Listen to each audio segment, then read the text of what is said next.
palit tayo ng doom light guys. Kasi hindi ito na to, may ilaw tong isa na to, tsaka walang switch. Huwag siya, okay siya. Palitan natin to guys.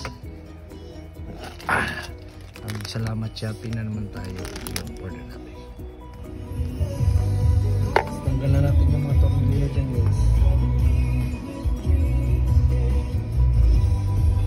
Switch.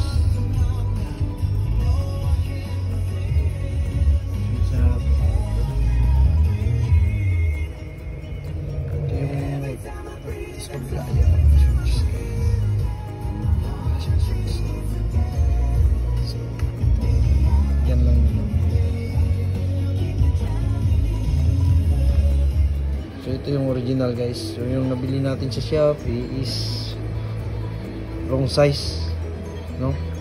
Yung sa original sakto talaga siya sa pindutan dito sa switch. Yung nabili natin is mahaba guys, kaya ang ginawa natin, kung makikita nyo, pilit na yung pagkapasok niya.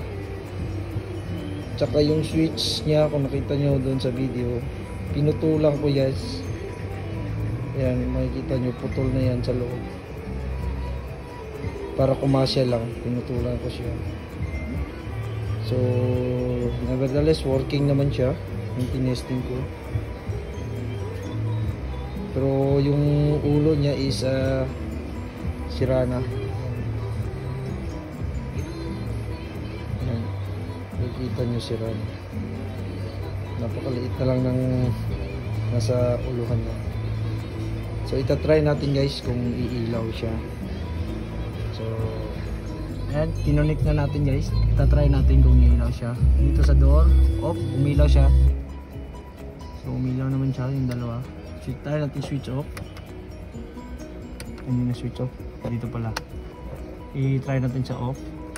Yan, nag-on siya. Nag-off. Dito yung ginawa natin. Yan, nag-on siya guys. Nag-off din siya.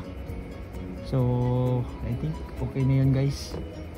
Kaysa mag-order pa tayo ulit ng tama, mahirap hanapin yung pyesa niya. Ayan na.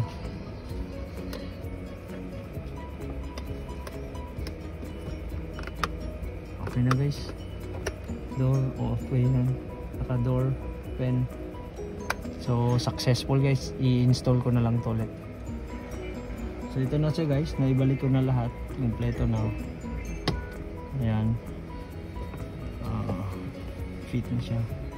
Bukan natin guys. Ayan, ilaw siya. Patay. Ilaw.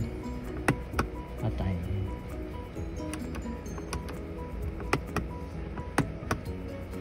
Okay na guys. Ayan. Ayan.